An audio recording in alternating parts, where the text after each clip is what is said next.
All right, well, welcome back to the Lost Whiskey Cabin. We're honored to have another conversation here.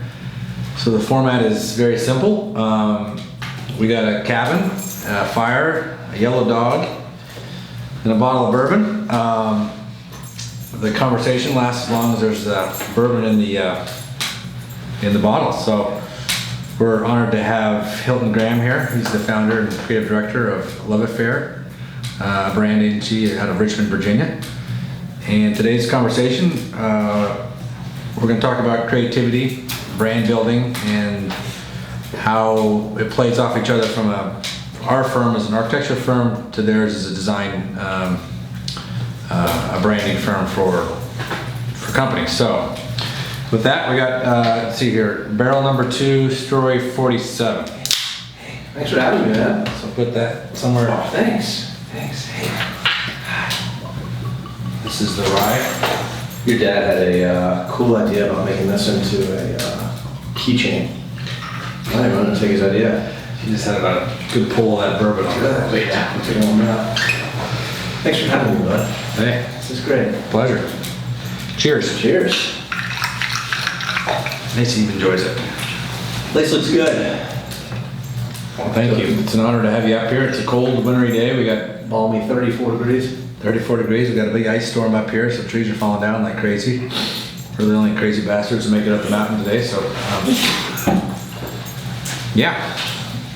Well, thanks for having me, man. I wanted to, it's gonna be fun to explore a little time about creativity and brand architecture versus residential architecture, and you know, the story building process behind both of which are probably deep and unique to each individual. And I'm kind of curious as to, I wanted to be an architect, residential architect. Oh, yeah? When I was growing up, yeah, but turns out all the things I wanted to make wouldn't stand up. Yeah, tell me a little bit more about Green Spur and Lost Whiskey and the path to you know, arriving at some of the cool stuff that you guys do. Well, we're a small firm. I grew up on a ranch in Wyoming, and I've always liked to build things, forts and stuff with my cousins and friends growing up. So it's been in my DNA a long time to build things. I came into the architectural world kind of backwards, I would say. I'm a builder first. Worked for a large developer in DC for a number of years, and then wanted to start a firm that was more boutique and could concentrate on the kind of the craftsmanship of building, and hopefully sustainably. That's why the name Green is married to Spur, which is a Western theme from my Western roots. So it's trying to bring together hopefully sustainable design and building practices into something that's, you know, we try to make harmonious. We're a small firm, and you know, I look forward to this conversation because the more we do design work for clients, developers, you name it, even individuals, we find a strong connection and we have a lot of fun with the brand that we're trying to build. So when clients approach us, and we're still trying to fly this plane as we go, but if they come to us with a project, our first question generally is, what's the story here? You know, what can we tease out of this from an old black and white photo to an ancestor to maybe an old structure that's existing on the site? What's the formwork here, and what can we tether onto that will influence the design for the entire project? Because sometimes you go into projects where there's no tether point or influence on critical design decisions, so that the end product becomes somewhat of an afterthought, where if you have, even if it's as simple as an old black and white photo or an ancestry tree or some story, then you can say, well, it kind of makes sense that we go in this direction on the design side, because then it's more natural and it ties to something that's a little more deep than just you know, wallpaper. So, I mean, we did a project in Arkansas, and the client wanted to call the development Cherry Hill Development, and I wanted to, you know, throw up in my mouth, because there's probably 2,000 Cherry Hills of developments in the country today, if not more. So I went to the client, I said, there's something better here than that. There was an old vineyard there, or an old apple orchard there. Northwest Arkansas used to be the largest producer of apples in the world. And they made this famous apple grew this famous apple called the black apple. And it's still very popular in the culinary world today, but it's very rare to find. And Northwest Arkansas is known for black apple. And this property happened to sit on a black apple orchard. I said, well, that's our name, black apple. Because it's unique.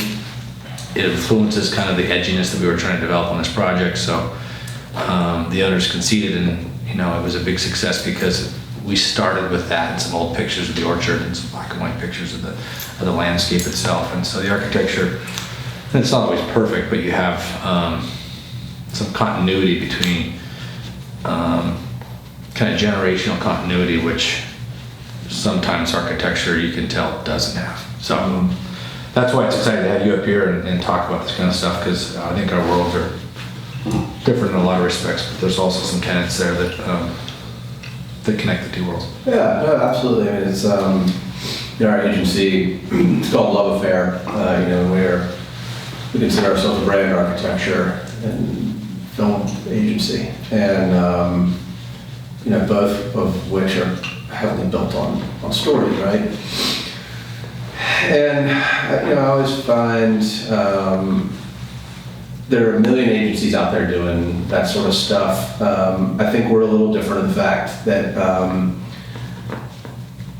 I think we try and find solutions for problems that companies or people and organizations didn't even know they had, right?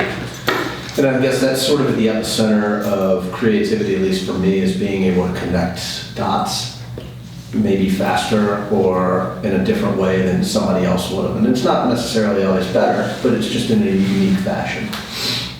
And storytelling is nothing but that to me, right? It's just the connection of dots in a interesting and compelling way, right? Something that's exciting, and then once you connect these dots into something, it forms into a story. And we do so with brands. What's the story of the growth of a company, or any sort of an organization. But I guess there's a lot of parallel, probably, as you just said. I mean, there's probably a lot of story that goes into the way you design and build a home, right? The way you think about, hey, buddy, the way you think about, it's all right. Just like the Black Apple story. Right? Well, I mean, that's a good story because it worked out. The dots were eventually connected. But I'm curious, in your world, when you go to a client and you're very compelled, that you're connecting the dots in your head and you're trying to communicate with them, and they disagree. How do you approach that? Or does it not happen very often? No, it does. I mean, that's actually, it's funny you bring that up. That was one of the things I wanted to ask you about is, is responsibility a hurdle in the creative process? Like, I would say yes. When I deliver a concept to a client that they're not crazy about, I think one of two things. Either I didn't listen to them very well, I missed something when I was talking to them during our creative process meetings, something didn't click with me, or I have discovered a very creative idea that is probably farther outside of their level of comfort than they're used to. Usually I can identify that pretty quickly, and if it is in fact the latter, then it's just a conversation about whether or not they feel like maybe exploring that level of comfort. I never try and force a client into something they don't want to do, but it's also hard to be somebody's advisor if they don't take your advice. So I would say one of the reasons I love our agency is we really do a pretty good job of partnering with our clients. There's not a huge client agency, yes sir, no ma'am relationship with our clients. We kind of get down in the trenches together. So I don't even know that I would say that that's happened where we've had a lot of pushback from a client, usually because we wouldn't let it get to that point, right? And you try and go through that creative process together. And if I have the availability to connect some dots that they don't have, well, I would rather take them on the journey of connecting the dots instead of doing it myself and then just going and showing it to them. I don't think that necessarily is the smartest way to go about it. So I would say that is responsibility a hurdle to creativity? Potentially, yes. But I think true creativity is able to take that responsibility and shape it into something that makes both parties happy, right? It tells a real story, right? You can use input that you've gained from the client as well as the story that you've tried to shape, your own story that you've tried to shape in your mind. Well, let me ask you this: where do you get your inspiration, right? Like what do you do when somebody comes to you and says, "Hey, we want a new home built over here on a river," and they don't know what they want, right? They know that they own this piece of property and they've seen some of your work. They know it's incredible, and we've got X amount of money and we want a barn. Make us, go restore this barn. What's your first? Well, I mean, I think it's changed, and it's always changing. When you're first starting a company, you're willing to tell a client anything and do about any job because you're hungry. And you got to get a name for yourself and frankly put food on the table. So, as a young company, that answer is different than what it is now. Once you start to get some credibility and work underneath you, people start to approach you because they know that your style or your uniqueness. They're coming to you knowing that full well, so you can be more candid, and you have a little bit of platform to stand on saying, this is what we feel stronger about this. I guess the confidence level grows a little bit as your company matures. So, we tell our clients that we're just a different kind of firm, and that may be great for you, and it may not be good for you. We're going to try to push things where we can, and find inspiration, whether it be historical inspiration or your goals as a thing. That how can we really? It's pretty clear on a project where we're not excited. Yeah. If we don't see like the energy of the silver lining that we're trying to paint, and the end result becomes a kind of lowest common denominator. I think the client senses that early on. Fortunately, now that people come to us for a specific reason, because we are a different kind of firm. They're not coming to us to put an addition on their house just because they need 2 extra bedrooms. There was a time in our company we used to do that, but the inspiration part, I really get charged about what makes people tick, and a home is such a personal thing that, where they have their coffee in the morning, or where they're going to break bread in the evening, or, where they're going to cook their meals and have conversations with their kids while they're doing homework. It's those kind of third conversations that take place in everyday life that are kind of just noise, but to me that's the real clue of what most life's about. So how do you create spaces where just the common friction of life happens in an environment where is meaningful? It really inspires our team, and generally that means to us is scale. So many people think in their head that part of this is just the real estate industry in general tries to build what the market is expecting or appraising. So we've had a tough time in our industry understanding scale, and bigger is not always better in our opinion. So we really find inspiration with scale and size and structure. This is a 200 square foot cabin. Our team had a lot of fun with this, but this is the extreme. But how can you build less with a home and get the client to start to unwind his thinking on maintenance and just the lifestyle and where your family's going to spend most of their time. So the experience, right? Yeah, that really charges our team up. Can you design something beautiful within scale that will help the simple parts of life kind of work more beautifully? If that's So it's interesting in listening to you. You guys really are a pretty sweet, creative world, and that you have a story of your own behind building a home and the way that people use it, right? The experience that they're going to gather from it. but that experience allows people to create their own story as well. So you have these multi-layered stories in what you do. And when you get to go home at night, you get to fulfill a number of, you get to check a lot of boxes, right? Like you get to go home and you're like, all right, cool, so. Yeah, but that cuts both ways. Yeah, sure. But I mean, yeah, like you get to create something, like, hey, I came up with a really cool concept for a house. And the reason it's cool is because I have found a way for this family of 5 to be able to, X, Y, Z every night. And, they can sit by the fire and look outside and be near the kitchen. And the kids can do their homework while dad can read the newspaper by natural light from these 30-foot windows or whatever. Everybody gets to live their life the way they want to, doing things that they like to, which allows them to create a big story together as a family. And that's something that they'll remember for the rest of their lives, right? I mean, think like you remember your childhood home, right? I mean, in fairness, you grew up on Gordon's Ranch, Jacksonville. Really nice out there. It is a lot of nice. But there's something to be said about those people remember their childhood home, right? And those are stories of their lives. And you have to imagine people remember their childhood homes because of the events that happened there. The events that happened there happened because of the design of that home at some point, right? Yeah, and I don't want to give ourselves too much credit. Design can only go so far in the natural fabric of growing up. So I don't want to inflate our role in humanity too much, but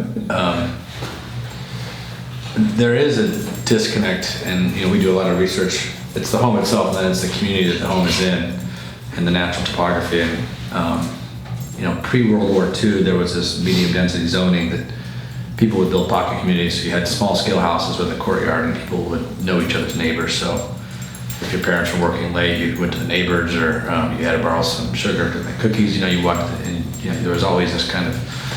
And zoning since World War II has made it either super dense development, which is urban cores, or large houses to the lot lines, and these huge houses where you put your car in the garage and you go and watch TV. You don't interact with the neighbors. So we've lost this sense of community somewhat with our scale and wanting to be private, to the detriment of what a community, richness of a community is, and the impact of knowing your neighbors or intergenerational community. So some of the projects we work on are developments, these pocket communities, which we didn't invent. We're reinterpreting these older communities. So how do we improve zoning on that? Ross Chapin does a lot of this work in his pocket communities, but the home then becomes part of a bigger ecosystem, which hasn't been, I don't think, beneficial to our social structure as a country in the last 50 years.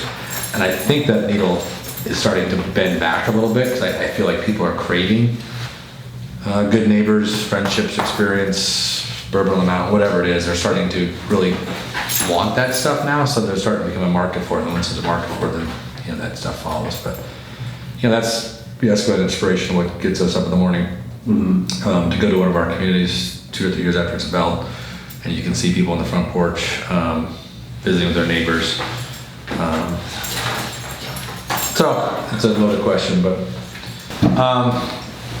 so I know you don't want to talk about your company, but to me, to follow up with the brand idea, is that I tend to buy things and loyal to things that I love. And the fact that you call yourself Love Affair, I'm sure it's intentional, but it's interesting to me. I don't know if it's interesting to other people, but I get why you went in that direction. Well, it was sort of happened by mistake. It's sort of a funny story. So my beautiful wife, who is waiting back at the house for us to finish this whiskey, she and I met. I had, long story short, I think I told you this. I was married once before and had a little girl, and when she turned about 3 or 4 months old, was diagnosed with a nasty bout of cancer. It was my second one. I was 30. So I ended up having to move to Houston. Went to MD Anderson, get a stem cell transplant, sort of told, wasn't sure if I was gonna live or not.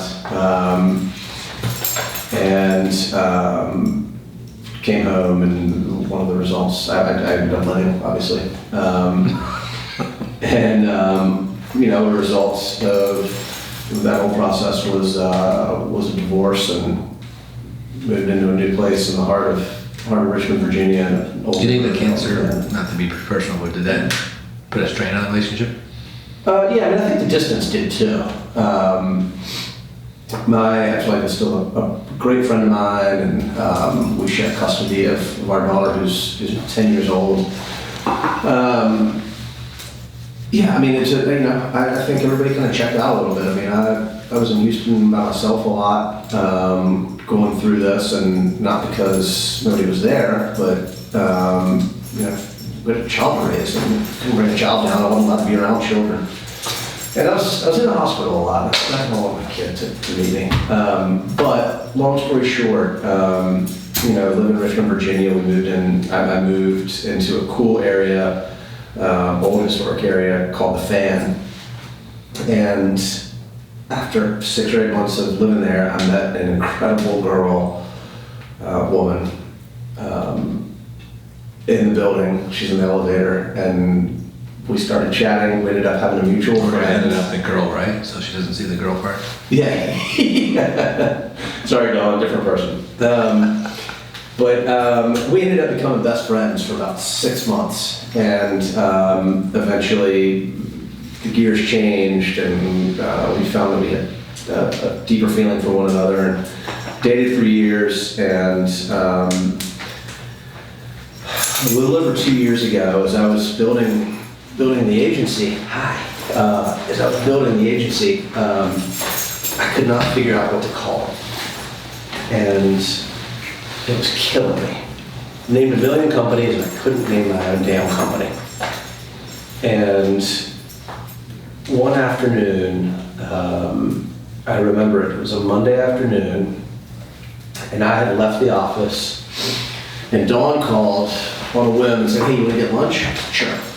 So went somewhere close. I met her there for lunch. We're sitting in a little tiny Thai restaurant in the heart of downtown. And I must have seemed like such a horse's ass, because I sat down with my beautiful girlfriend, who was talking, and I just didn't have anything to say. Because I just couldn't stop that. I was like, you know what? And she's like, "What's going on?" I was like, I can't think of a fucking name. It's killing me. I'm gonna give up on the whole thing. She quietly leaned across the table and looked at me, and she goes, "What about Love Affair?" And I mean, it hit me like a paddle. I was like, I love it. It's so good. And then I started to think about, like, man, why is this? Oh, it makes such good sense. Ironically, there's a lot of irony in it. The biggest irony is that Monday, she came up with this idea in, 10 seconds that had taken me 6 months to do. We probably should have told everyone at home I'm not good at what I do. So, but she came up with this idea in 15 seconds. So I'm blown away by this woman that I cherish and love and admire, to make such a great contribution to something that I'm trying to build. But little did she know that 48 hours later I was taking her away to propose to her. Really? Yeah. So I've always thought it was kind of an interesting story about the love of my life, naming my agency Love Affair 48 hours before she was getting ready to get proposed to, and she had absolutely no idea. That's crazy. So, I think that was really so interesting about it is that, when you think the name Love Affair and a brand, and what is the hidden story and the intended story on that is that, get people to fall in love with get the audience to fall in love with the brand. And I actually don't think that's true. I think what was important to me, I credit a good friend of mine named Andrew Aquino, who I've done some work with, in helping me sort of discover this, is that a lot of decisions, both in life, but socially and romantically and in business, a lot of them are made emotionally. And I actually think that's great. I think that founders who have built their brand make a lot of emotional decisions, and I think that's good. I think that's important, but I think that what we do is we encourage that and we try and foster an emotional, heavy, abstract and ethereal story, but we want to ground it in reality just a little bit. And I think there is an element in the definition of a love affair that is that people are enamored by something. They are captured by it and they think that it's fascinating and they have to have it and they love it and it makes their heart beat. What is that? Oh, goodness. But it's interesting though, because but it gets people going, but I feel like there's also something about a love affair that people every once in a while kind of come to grips with themselves. They're like, whoa, like slow down, hold on. I know I love, I feel like buying a car, right? But to me, brand identity or any kind of long process, any kind of relationship, whether it be a client or a brand or loyalty. I mean, the easy thing to say there's a love affair there. The hard thing is sustaining. Sure. And in any relationship, it's difficult to maintain relationships because there's got to be this process, communication, Trust, and there's hard work, and there's a lot more that goes to a love affair than just the proposal per se. Mm-hmm. So, what I want to hone in on is the process of creativity and then getting stuck. Like you were stuck on the naming of your company. We get stuck lots of times in our design process. Sure. Is how do you unlock the stuff? Someone can come by and we've been working on something for a while, and Zach, my architect, will come to me and says, "Well, what if we switch it this way?" And it's instantaneous, it unlocks it. But yeah. getting stuck, personally, whether it be brand building or designing a home, happens often in the creative process. And it's how you get unstuck, both from a creativity perspective and a relationship perspective. Having good partners makes a big difference.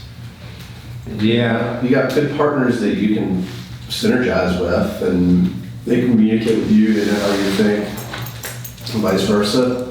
That's important. I mean, that's a love affair within itself, right? It's knowing when to challenge and when not to challenge, right? Yeah. I mean, I've met Zach, a couple of times, I guess, but not besides a wonderful guy, he's a very talented guy, right? And you're a wildly talented architect, and I would imagine that you two have been working together for a while, and there's probably a good yin and yang between you two. Yeah, Zach's a trained architect. I'm not. I'm a redneck who grew up on the ranch and loves design, so it's, we backed into it, but you're good at what you do. So well, I mean, trained or not, I have a different eye than he does. I've never taken a film class in my life. One number award, No, I mean, I think the creative process, it's not exclusive to professionals. Right. It's also not easy, I don't think. I think people take for granted the design process, what it costs to design with the bandwidth, and we always have a joke in our office. It's $1,000, let's just say, for us to design your house. It's $2,000 for you to design your house. Yeah. You're right, you gotta, so you can do it yourself and then have somebody come fix it. Well, no, if you want to design this house and we're just the pen here, then that's not what the deal is. But it's a challenge, and finding this, how do you get unstuck to the creative process and then communicating that to clients. Design is a beautiful thing when it's done right. It's a messy thing sometimes to get to that point. Mm-hmm. Yeah, I agree with you. Design is such you can do a whole other one of these things with the word design versus creativity, right? Design is obviously at the core of what we do. I am not a designer by trade. I mean, I have some very talented people with whom I work who do a lot of our design, and for a long time I had a young lady who worked who graduated from SCAD, who worked with me, and she's a fantastic design thinker. You met me. I always admired that, the people who had the training of that, knowing that I have no design training, physical formal training in design. Most of mine has been on the job. When I think of design, I think of the experiential piece, right? A good design is an experience that creates an experience that somebody remembers. And I don't know. We look at the story of Steve Jobs, and I'm sure the guy was a horse's ass in real life, and there's plenty of stories that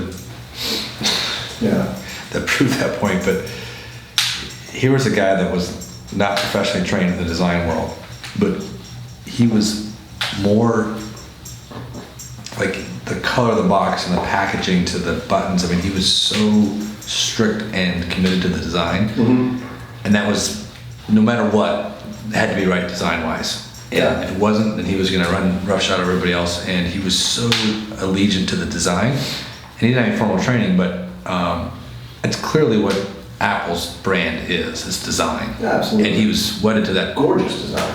Yeah, but he was unforgiving on that point, which is, and he built an entire, when he left, Apple sacrificed, but being wedded to that thing, and I guess that's a challenge. If you're building a company that you're designing the brand itself, I guess you can be more cutthroat and relentless about it. When you have a client that's paying you money for design, it's a harder edge, because you can be passionate about what you're doing, and I always, when we present a design that we're really passionate about and the client pulls back, that's not what we want, there's an inflection point. We can either say, all right, we made a mistake here and we'll go back and revisit it, or we can double down and say, no, we're right here and here's why we think we're right. And that's a fine line, because you jeopardize potentially losing the client. Or well, that's what like what I was saying earlier, right? Is it like maybe you saw something that they didn't see, and right, like, do you try to explain that to them? You have to be gentle when you explain that to them. They're like, we believe, right? And that goes back to, it's hard to be an advisor if people don't take your advice. But it's yeah, you're right. I mean, that's it's a thin, tough line, and I'm working on a project now. It's a passion project that I hope will ultimately come to big fruition. But right now I don't have any clients on it, and I've come to find that it's like some of my best work, because I love it. And I work on it at 7 o'clock in the morning, and I work on it at 12:30 at night. And I'm looking at you, Whitney, and it's fun, like, it's inspiring to me. And I don't want to say that my client work isn't fun and inspiring, but there are guardrails, right? I haven't had a client yet who said, take my money and go make great stuff and just bring it back to me. That client doesn't exist, at least that I know of. well, there's a level of prostitution that takes place when someone hires you, and you're, Yeah. sex is different when someone pays for it. So, but you have to make a living. So my point with Steve Jobs, and I agree with you, this cabin and some of the projects we've done that have no clients attached to it is some of our best work. That's some of the stuff that's perceived. Yeah, this place is epic. Yeah. Well, but we were when you're able to, it's your own skin in the game, and you have to make it work, and you believe that hard. And I think, that's what drove Steve Jobs. He wanted to do something to change. When you're your own client. And Your own client. I'm guessing that's and you have Steve your- Jobs about himself, right? Is it like, Yeah, so the creativity, I think, flourishes more, whatever reason, when the client's not involved. It's certainly been our experience at Green Spur, and we've had wonderful clients, not to provide the resources that allow you to do those kind of creative projects, late at night. But I agree that creativity is sometimes stymied by the client-professional relationship. Mm-hmm. It's unfortunate, but So let me ask you something else about, not necessarily about Green Spur, but just maybe the architecture process in general. So at any given time, how many different homes are you working on? You only do residential, right? Not commercial? No, we do a fair amount of commercial. You did, all right, just kidding. Do you, how many at any given time? Oh, I would say we're working on over 20 design projects right now. We've got 15 different states around the country that we're working in. Anything from distillers to single-family homes to communities to doing some stuff in St. John's, House in a Box concepts, Virgin Islands, doing bars, a few restaurants. I mean, people tap into us for the ethos that we try to provide. This art of gathering kind of thing. So, we'll take on any kind of crazy idea and people that kind of see the value that we bring from our, we like nothing more than say, we don't have a brand yet. Here's the story we're trying to tell. We want to, that's the kind of stuff that really gets us up in the morning. So, we're not just single family home, but I would say that's only about 30% of our business on the design side is single family homes. The rest of it's these, crazy fucking ideas that people have that we want to go on the journey with. What do you want to go ask you? So the reason I ask is, do you pull ideas from one client to another to another? I mean, is there any sort of a connect the dots between all of your clients? Yeah, I would say so. I mean, you're working on barn restoration versus a distillery versus a boat club. I mean, yeah, we definitely steal from other clients because people are hiring us for that same continuity, so that we think it's fair to keep that string attached. But we do also look at websites like Houzz and Pinterest and Instagram, inspiration boards. We definitely look at other people's works that I'm inspired by. I think Kundig Architecture out of Colorado is doing some amazing things, and we're the first to say that I like this stuff. We're big into international cultures like Scandinavian, very minimalist architecture. Really inspires us. Fur and concrete and steel. It's something that really speaks to us. Let me interrupt you real fast. Is that just because of the actual aesthetic, or is it because there's also a very green and sustainable element to that? The word green is, I think it's waning. Yeah. And I think the lesson to me in green building is we want to build green, but we don't want it to be just for the sake that makes us feel good. We got a chart that we met a certain stamp of approval from some bullshit government agency. So green to us is it sustainable in the fact that, do you love the space? Is it going to be able to be resold in the marketplace? And does it tell a story that's going to hopefully last more than one generation? So that to me is more teeth and gravity to it than whether you have solar panels and certain R factors that are somewhat deceiving in terms of the performance. So yeah. Some of the green measures you took in the building was one nest, like the building it up so you didn't have to up the piers, so you didn't have to dig into the earth. I guess that staircase had a design in order to be able to Yeah, you're staying at that property. You stayed there a number of times. We built. Love that place. I'm not leaving. This was our own property. We had no clients. We wanted to build a 1,000 square foot house, 3 bedrooms on stilts, basically piers. We used a product called magnesium oxide, which is what the Great Wall of China mortar is built out of. It's pre-Portland, very well-known organic kind of cement. Yeah, it's being used internationally. So we built it out of magnesium oxide. We built SIPs that are panelized house. We built this thing in 100 days. For a very reasonable cost, and the place is, got 25. How many days? 100 days.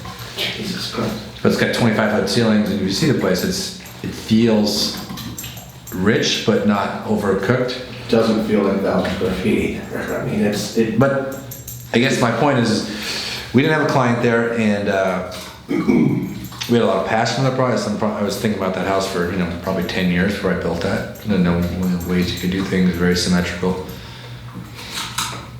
Again, this is my own soapbox, but the code book has gone from this big to this big. And so I think regulation is trying to encourage green building, but it's actually stymied creativity. Does that make sense? So, sure, yeah, right. So regulation can, right? regulation can really, you can't build that house of the nest. We had to take some shortcuts and creative measures. The building department had no idea that we did, but we did because we knew it was a better mousetrap. And so that sometimes I think, oftentimes, certainly in the building industry, that regulation really stymies creativity. So this house, for example, is not code approved. The one we're sitting in? Yeah, well, sorry, I guess they wouldn't find out how to get to us. Yeah, right. Luck getting up here today, geez, Pete. But We're in Utah, by the way. For those of you who are... There's something to be said for getting the rules and the clients away from the creative process, because you look at what happens in like open source environments from a technology perspective in Silicon Valley, and open source is free and it's accessible by everyone, so therefore the technology flourishes. When you don't have open source and you try to control too many levers, then you get lack of creativity, and kind of evolution in the building industry in the last 50 years has been deplorable. Yeah. So let me ask you another, as we're starting to wind down this bottle here. How many do we get to have in this film? Tell me about we've talked a lot about creativity and what it is, and brands, and residential architecture and storytelling. We've looked back a lot, but looking forward, what are some things that inspire you? What are some goals that you have? It may be in the next 6 months, it may be in the next 60 months. What are some milestones and things that you really want to achieve? Is there another One Nest that you're thinking about? Obviously without having to tell any secrets, but what's your thing? Like, what's your swan song? Wow, that's a loaded question. My wife would professionally. Not just this Valentine's Day. Yeah, we're releasing this on Thursday morning. It's a good question. It's something I should ask myself more often. I find myself in a weird place where we've matured as a company, so I can wake up in the morning and know that I'm going to be fine financially. Not wealthy, but fine, which is a different feeling when you're just starting a company and you're like puckered up every time you wake up. So it transitions to a fear factor to, what am I doing here and why? Right. Same question you ask your clients. And so we've created the One Nest. Now we're really into this Lost Whiskey concept, which is, what we're drinking here today. And there's a lot of studies that show that the reason why people are into the foodie movement, craft beer, craftsmanship in general, spirits, is that they're really craving the value of time and experience over materiality. And it hasn't been that way. I think the needle's really starting to shift. So this Lost Whiskey brand that we're trying to do is I wouldn't say a swan song, hopefully I got a few more years in me, but the value of creating a place and an environment where when people get together in it, they say that was a fucking epic night. Right. I remember it because I was there with 6 of my best friends and wives. We had a meal brought to us by a chef that was just divine. It was just us and a fire. Where was it? No, that's the mentality we're trying to create with this brand. The one we had talked about, sort of. Yeah, so we're in a field overlooking the valley. I don't want any flat screens. I want really good conversation, good friends, great food. I don't want there to be a limit on the bourbon. I want that experience so people can say, wake up the next morning or remember it in photos or whatever. I think our most valuable thing, and this is part of the brand, the most valuable possession we have is our time and stories. Mm-hmm. After, when we go to the grave, that's all you got is your stories. And that's how people remember you. That's how cultures have worked for, hundreds of thousands of years. Is the stories you left the place, and it's and how you create those stories. From our perspective, it's how do you create the environment or design that allows those stories to flourish and be memorable. And so, having space small and quaint like this on the mountain with good friends with attention span to really get into a deeper conversation and experience. So much of our shit is short cycle. You know, we get news and weather and quick taking kids to practice. It's a very short cycled life that we live. So having the opportunity to say there's no leashes on this, it's just about time and people and sitting in front of slowing things down. So, and we're not the only ones thinking that. There's a lot of companies that are kind of tapping into this nerve point. I mean, there's this thing in Europe now called slow TV where they're watching people sew for like 6 or 7 hours on TV because they want to ratchet things down. Yeah. I can't imagine people fishing, not catching a fish for 6 hours. I'll just have a video. Not to say that we're that boring, but I think there's something there that people are drawn to now more than ever. But I could be wrong. So that's our. So you? Yeah, I don't know. I mean, as much as I love the brand work, I really love filmmaking. I don't know what the hell my role is. Some people will call me a producer, some people will call me a director. I mean, I was sort of figured out as a creative director, I guess, if you had to have a definition, but I don't even like that title.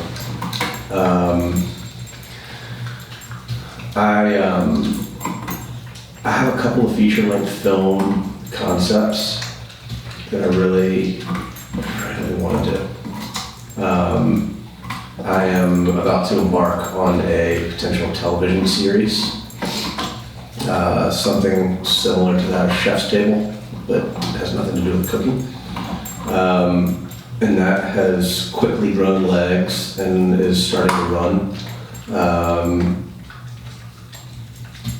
Like I could see this as being the beginning of the thing I would want to do. If I could afford to do it, I would do it for free. Well, I think that I don't have that luxury, unfortunately. But none of it. I mean, very few of us do. Right. But I would do the it. fascinating thing about storytelling in a video format or even audio, and that's the reason why we're doing these, is that. And I forget who said this, but the Gutenberg press was considered one of the greatest inventions of the modern times. Because there are a lot of people that read the printed word. But if you look at the history, the amount of people that could afford books or were actually literate was actually a pretty small percentage. Right. Where now you have people that can have access to the internet, and they can see or hear anything, and they don't have to be literate to do either. Right. Nor wealthy. Yeah. So the revolution that's now taking place through the format of video and audio is 10 or 12x what the Gutenberg press is. And if you think about that and what you're trying to do, and not just you, but a lot of people in the storytelling world, the ability to tell stories through whatever medium, audio or video, it's a wild time right now in that space. Well, I think the cool thing about telling stories, and the thing I like about telling stories, is so many people think stories have a beginning, a middle, and an end, right? I don't know, I sort of like the idea of an open-ended story, right? Like, let everybody make up their ending. Why does the story have to end, right? And how long could this lost whiskey story go on? It could go on for generations, right? That's cool. How long does a love affair go on? A love affair could go on forever, right? And I just think about like, I don't know, maybe that's an abstract creative thought. It's impossible, but don't you think Americans and Oedipus and complex, people want irony and resolution to stories? I think people want a payoff in the end of a story, but I don't know that a payoff necessarily needs to be an end, right? This ice falling is insane. We're under attack. It's in Red Dawn. But no, I don't know that. If a Sasquatch came against the window, we'd be like, that's perfectly normal. Yeah, well, the camera would cut off by then, right? I think people want a payoff when they see a film. But who says you can't have a number of different payoffs, right? Why can't you have six storylines going and having? I mean, look, think about. Second time I've done it. That's in a trap. Think about like The Usual Suspects, right? I mean, you get some of these payoffs at the end that you absolutely never expected. Well, that's a great movie. Yeah, it's incredible. But then you think about, you're left to assume a lot of different things in that film. You look at Braveheart, like, you know what happened, right? Like, there was a definite denouement in that film, and then there was an ending. I don't know. To me, the thing I think that's sort of fun and romantic about storytelling is that it's fun to shape a story. It's fun to envision something. I think one of the reasons I like doing what I do is I don't do a lot of humorous stuff, despite the fact that I look like a fool. Most of our stuff is pretty heavy and pretty emotional. And I think it's because I'm not a particularly emotional guy. And film allows me that outlet. I don't know why. But I think I don't know, I feel like it's a vehicle for me to maybe release emotion or something that's interesting. And I don't know, I don't know that there ever needs to be an end to that sort of stuff, right? I feel like the reason why people like stories is they can see something in the hero character. Mm-hmm. That they can either inspire to or relate something in their own course. So right. You look back at biblical stories, certainly the great books with the Odyssey, Ulysses. There's a hero factor that you resonate with the characteristics of a hero, and that's what's the timeless element of the story. So the story may end, but you resonate with the hero factor, whatever that story may be. Mm-hmm. And that's what the richness of it carries on past the ending. I know you like to read. What are your 3 favorite books? One of my favorite books is probably the best, Catcher in the Rye. Sure. I mean, it's one I read almost every year. I go back to that book.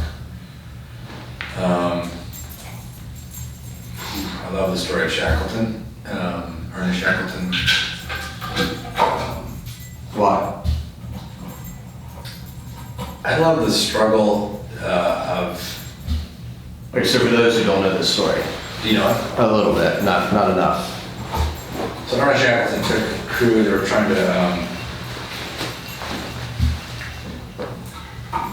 They were in the South Pole looking for and they took a crew down and they got frozen in this ice thing with this ship, and they basically had to keep 50 guys alive for a year on the ice, and the stories, and just, it's a story of leadership, it's a story of resilience, and they had to basically build a boat, try to sail it, hit it like a needle in a haystack island called Elfin Island, and then when they got to the island, which was a miracle, they frozen capped whiskey.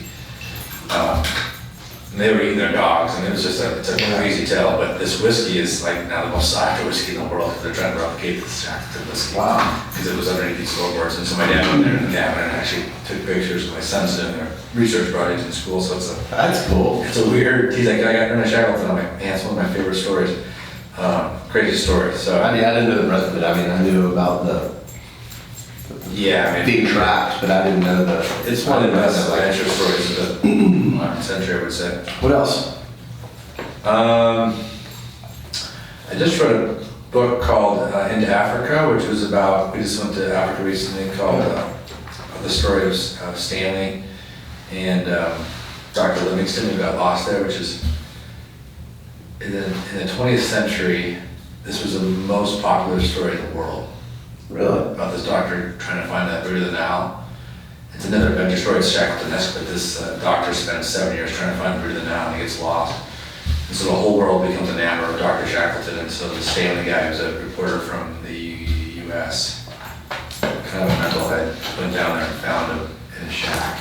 And he's just this old, decrepit man, he's like Dr. Livingston, I presume. So the adventure of that how it transpires into some really bad stuff in the Congo Delta. It's a story you don't hear much in terms of adventure. It's one of the best out there, but the downstream effects of what happened in the Congo Basin and the atrocities there, they're all connected. Crazy story. So in Africa, it's a harrowing tale, and then it goes into this King Leopold, and you know, they killed 10 million people down there. It's just, Jesus. it's more than, but you don't read about history books, so this lineage between kind of adventure and then translates into this terrible history of the Congo Delta. Do those books inspire your creativity? Do you read when you're looking for creativity, inspiration? It's a good question. I never thought about it that way. I mean, like I go outside. Like that's my thing. Like when I need to, we live in the heart of the city, and when I need to do something, like I lean very, very heavily on music, and I either go hunting or fishing, or I go out. We've got the James River that runs sort of right through the heart of Richmond. I go find some mud with my dog and put my earphones in and just sort of, I don't know, sometimes I feel like the busyness of a city is good for creativity, but I feel like open land, open range is also good for you. Do you have something like that? Is reading like that? I mean, I know you read a ton. Nah, I wish I read more, frankly. I mean, life, as you know, is crazy with a business and kids and stuff. The time to read is shallow. And I grew up in Jackson, so every day I spent with no TV. I grew up outside on rivers and mountains, and so I was very in tune with going outside and celebrating the outdoors. Here in Virginia, I think I'm more lazy about that, so I try to get in. Why do you think that? Well, I just think that you come from a place where Jackson is, and people call it snobby, but it's kind of the epicenter of outdoor adventures. When you come back to Virginia, people say, "Why do you Virginia's like Jackson." climbing the Blue Ridge Mountains, the first 2 tons is a little different. Slightly different. But to answer your question, I find inspiration. I get on my bike, my road bike, and I'll put a podcast in. And it's back to this information. You can access so much information through podcasts. So, you know, I'm on my bike for an hour and a half, and I can listen to any kind of topic I want to. And now that I think about it, the inspiration about hearing about other times or struggles, or I feel like we're a little bit self-centered currently, that we think that we have it the worst now, or there's the most racial tensions, or there's most problems, or whatever demographic you're talking about. When history shows there's been a long history of that. When you hear other people's stories and how they overcame it, or historical facts of how things transpired, to me it just calms you a little bit. We're going to be okay. Things are going to work themselves out. There's a longer history of the humanity than just the last 10 years. So that, I don't know, like, it de-stresses me in the fact that I feel like the temperature gets raised in a short news cycle to the point where you start to like, oh shit. Yeah. And now you think, you know, when you listen, at least when I listen to history, you have to take a deep breath and say, you know what, things are going to be okay. Doesn't mean that we don't need to stop trying, but things are going to be okay. Things are gonna be alright. So, 2 other things I wanted to ask you. I feel like we can do this all night. We didn't bring up bourbon, that's damn sure. We did.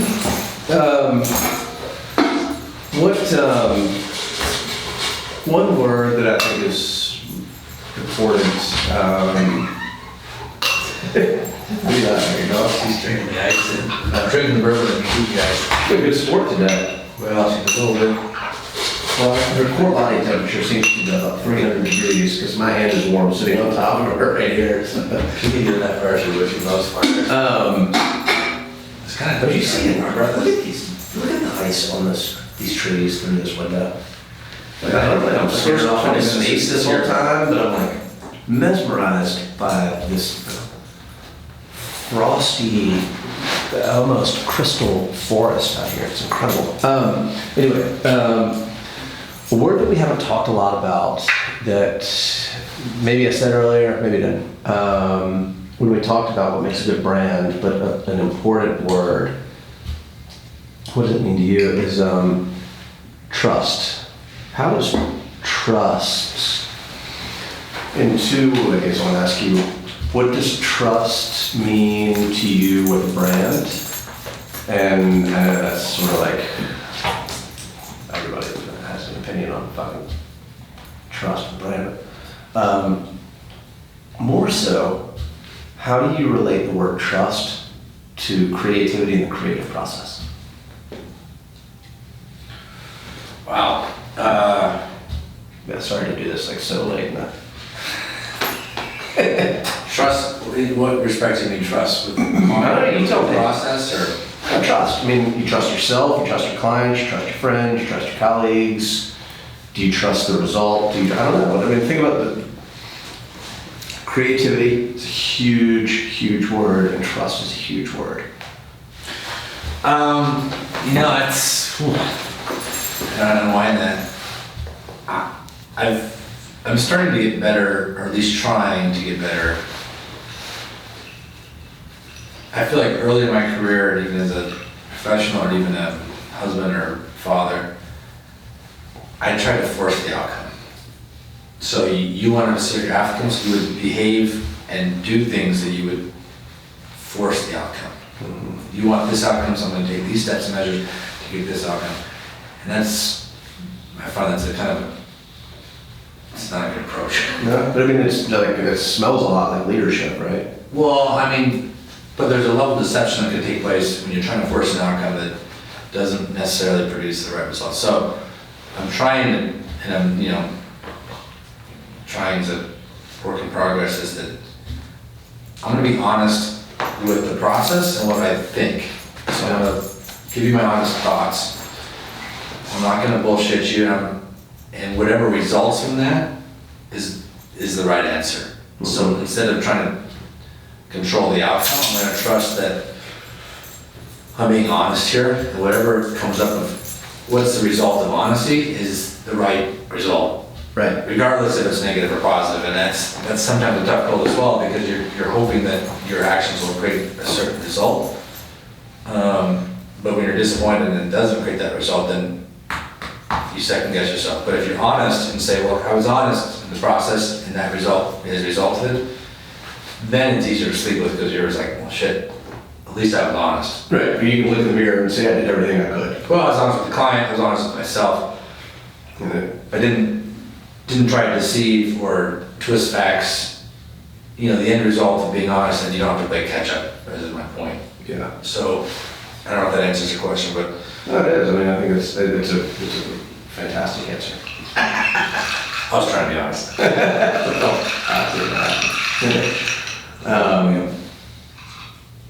One other thing I was going to ask you, you had 5 words to describe creativity. What are they?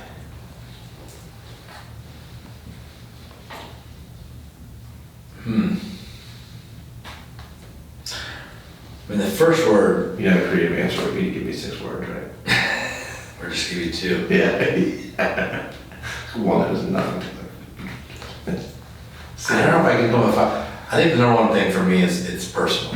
So creativity, it's got to be personal to the person who's creating and the person receiving it. So like a piece of artwork, it's personal for the artist who paints it, and it's personal for the person who buys it. Same with a home, brand. If it's not personal, I mean, I think our culture sterilized the ability to be personal, so that we're trying to categorize everything too much, or what our response should be. Fuck it, life's personal. I mean, at every stretch of the imagination. Our relationships, our reaction to products, our fears, our emotions, it's all personal. So creativity needs to tap into that nerve center, or it's, what value is it? So I'll stop at one word, but to me, if it's not personal, then you're not doing your job in the creative world. I think that's fair. I think that's very creative. No, I think you're right. I think I think that's actually like a really smart. That's a really smart answer on like why. If creativity isn't personal, then what is it? Right? I mean, if you can't own it as your own concept and thought and solution, then what good is it? Right? You need to be able to own that, right? And I think there's a lot of value, and I guess probably a lot of the reason that people come to you guys and the reason that you do good work is because you're able to own something, right? Your ears are cold. Is you're able to own the fact, like, look, we're gonna build a gorgeous lean-to on the top of a mountain outside of, Middleburg, Virginia, out in the hunt country. And we stayed honest, stayed true, and look where we sit. We sit in this gorgeous place right now. It's so incredible, man. It's hard to see out here right now. Oh, look, that's cleared up a little bit. Maybe we'll pepper in a few images at the end of this thing so people can get a true glimpse of some of the stuff that we were looking at outside with this. I think there's a consequence to the personal thing that is real in our world, and that is you're sacrificing potential income or maximizing revenue when you do something personal because you're leaving something on the table that, and this has no monetary value to us, other than the fact that we want to do something cool and personal. Yeah, but it doesn't have any monetary value to you now. But We didn't, we're hoping those strings connect each other. yeah, right. We didn't do this for any monetary value. It was strictly personal for me and the team. And I think that's a lot with a lot of artists and creative people in general. You take risks and you stretch where you can, and at the end of the table you're left with the work itself, and it either stands or doesn't stand on its own, and there's not necessarily a monetary payoff on that, which is, it's a delicate balance of what creative people do and what they create and what they sell. There's a lot of moving parts there, but hopefully in the end, if you're honest with what you're doing, that there's some value at the end. But, some of the greatest artists in humanity are the ones that died dirt poor. Yeah, absolutely. Just kind of like, full of conviction. Probably a little mad. But probably a lot mad. But aren't you fascinated by people like that now people look back like Da Vinci, for example, or Michelangelo, you look at what they created, and then you become more fascinated on what made them tick in their life, and there's a lot of movies about now, but that story to me is fascinating. yeah. About artists in general and what they created and how they lived their life, and now history, it's the ultimate truth factor. I don't know. Not that we're in that league, but the process is very interesting. Yeah.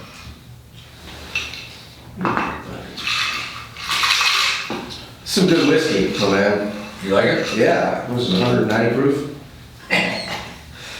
That's what I'm telling It's rubbing alcohol tastes a lot like whiskey.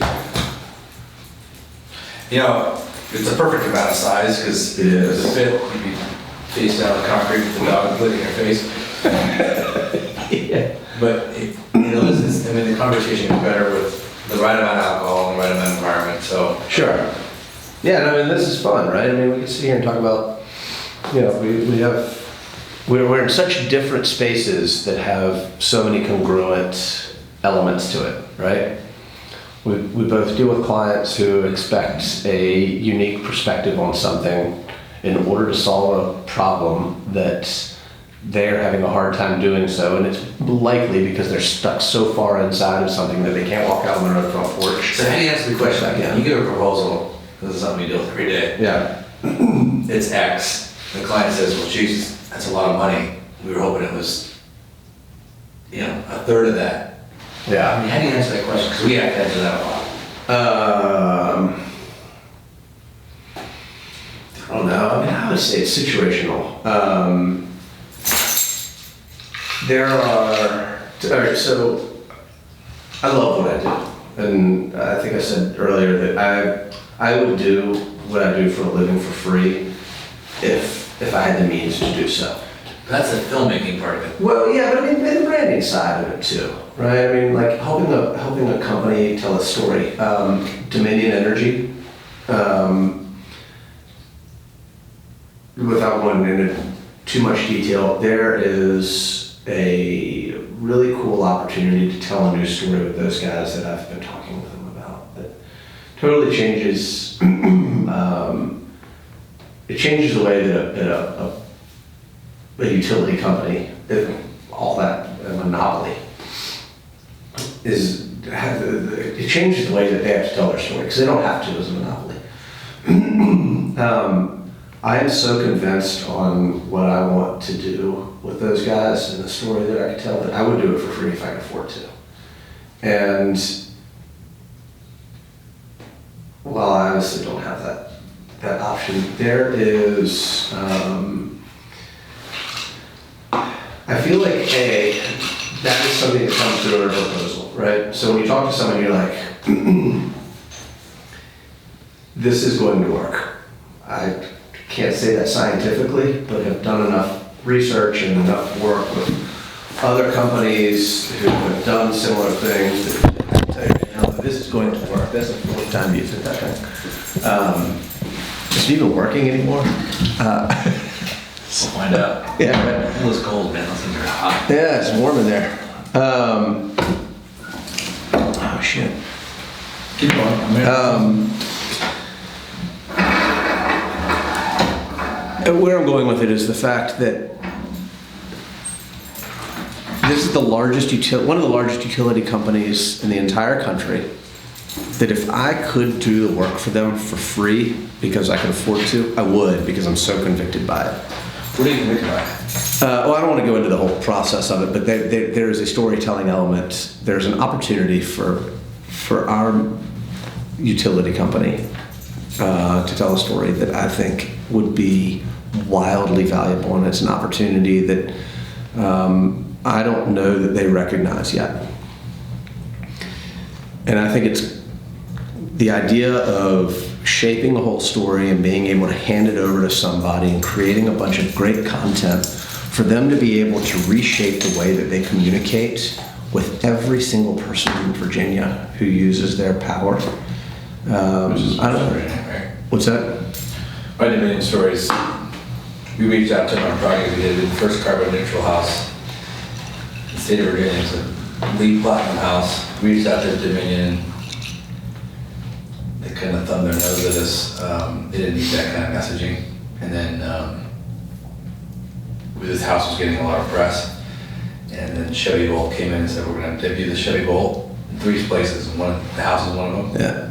And then Dominion came running. Phone ringing. We're in. Yeah. And so they took the man on, was one of the leaders in the press conference and stuff, everybody took it. So once the story spun to the fact that they could brand themselves in a way, it really changed. But as me as a silly homeowner approaching Dominion, they were like, thanks, man. Right. Well, no, exactly. And The opportunity was rich because once it was turned to their favor, and they were a great partner in it, and it was a great messaging for both us and them. Yeah. And Chevy.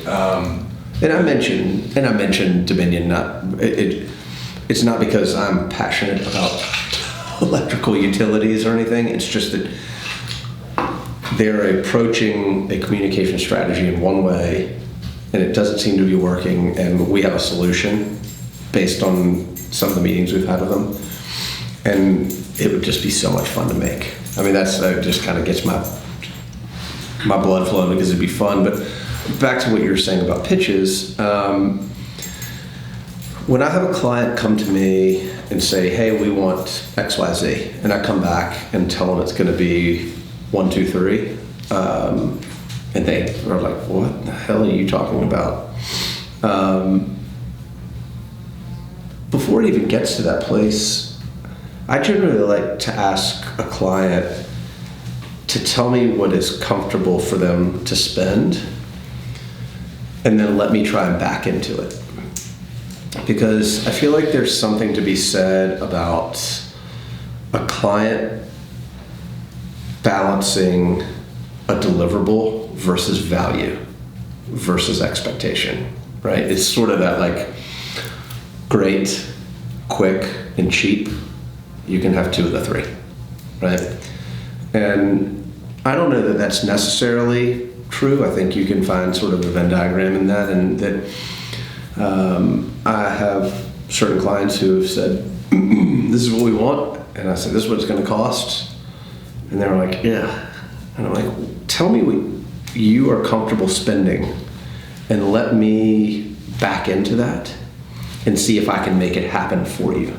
And then I'll turn something around, that I would never turn something around to them that I'm not comfortable doing. I may end up getting my lowest common denominator. I think the biggest struggle for me, and Dawn is, my wife Dawn is incredible about coaching me through this a lot of times, is that there are a lot of brands out there that I've done a lot of work for and not made a single penny, and I've loved it, and it was awesome, and I was fulfilled, and I was inspired, and I got good content out of it, and I got good PR out of it, and whatever else. I can think of 2 that we won national awards for, and I didn't make a penny off of it. But it was awesome. I met incredible people along the way. It was fun. I learned. I mean, it was like the ideal project, right? Think about all those things that I just said that were positives and wrap a value around that. At some point, like, to hell with getting paid. I just met incredible people who I'll be friends with for the rest of my life. Checkmark, invaluable. I just learned something that I would have never learned had I taken the other project that paid a little bit of money. Checkmark. I did something that inspired me, and they gave me a little bit of they gave me a lot of creative license because they weren't willing to pay. They understood that, like, look, if we're gonna ask you to do something and it's gonna be outside of our means, then we're gonna give you a little bit of flexibility. I think it was a blast. But that also leads to your brand as a love affair, and that leads to other projects, which hopefully leads to a more financially viable long-term solution, right? Because those worst cars all lead up to credibility and bandwidth that you can show people your portfolio and say, look, yeah, this is what we are. And I don't know what the ultimate goal of. We've had many clients where, and we love them, we love the project, we don't make a penny off them, but the 10 or 12 pictures we got off that and stories is somewhat priceless. When you probably learned something, right? You can't pay a mortgage with the pictures, but. No, you can't. But have you ever had a client that you didn't learn something? Something, whether you know it now or not, at some point you learned something in every single project you've ever done that has at least contributed to future creativity, right? Yeah, I mean, that's a nice optimistic way to look at it. There's some clients that. Glass is half full. That's it. Mine happens to be have a leak in it. Yeah, I mean, I guess I'm a little jaded, and some of our clients, and we've been so fortunate with our clients, they've sought us out for, I think, the reasons why we've gotten the business, so I'm nothing but grateful because we're able to provide a lifestyle. I feel like some of the clients take a lot from you.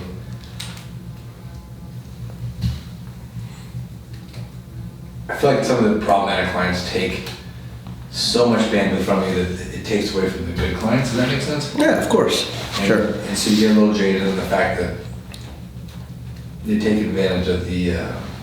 But are the clients taking away the time of other clients, or are you letting them take away the time of Yeah, clients? probably more the latter, frankly. Well, this is a treat to. I feel like you didn't know a bottle, frankly. Yeah. The first thing we did was my dad was like trying to write a rap on it. It's like, I wish I had more bourbon so I could ask more questions. So I guess that's a good way to end it. You wish you had more bourbon to ask more questions. Yeah, learned some cool stuff, man. I've known you for a couple of years now, and despite the fact that we don't spend a lot of time together, I feel like I call you a very dear friend, but I still learned a lot of cool stuff, and I've been amazed by your work. Obviously, to the point that, Dawn and I have talked to you about whether or not we can get you to help us build a home at some point. So to sit here and listen to what gets your gears going and how you do it and what makes you happy and what the downfalls are. If at some point, hopefully I become a client, I know I know what pitfalls are ahead. Not to call myself client, but this has been incredible, man. We've heard that if a client's your friend, you gotta either charge them 0 or double. Yeah. It's one of the two. Exactly. Well, we'll challenge that by saying that I'll be your friend and no one can be your client. So why don't you just charge us right there in the middle? How about that? You can come in. No, it's interesting to have the discourse on, I don't know, good friends and professional and design. We're both in the same world. Yeah. It's good to have band of brothers because it's an iteration, and you need to have friends and sounding boards that are real. And so I appreciate this opportunity to be in front of a fire.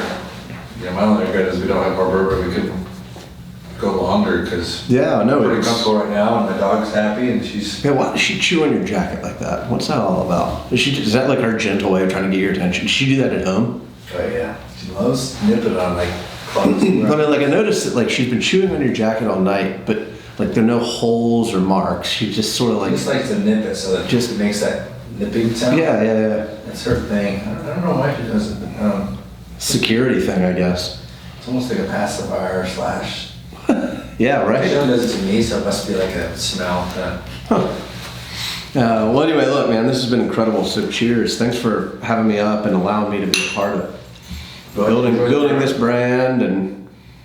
Did you get the fob? I did. It's here. I mean, seriously, your dad said, barrel number 2, your dad said this would make a cool keychain. He's exactly right.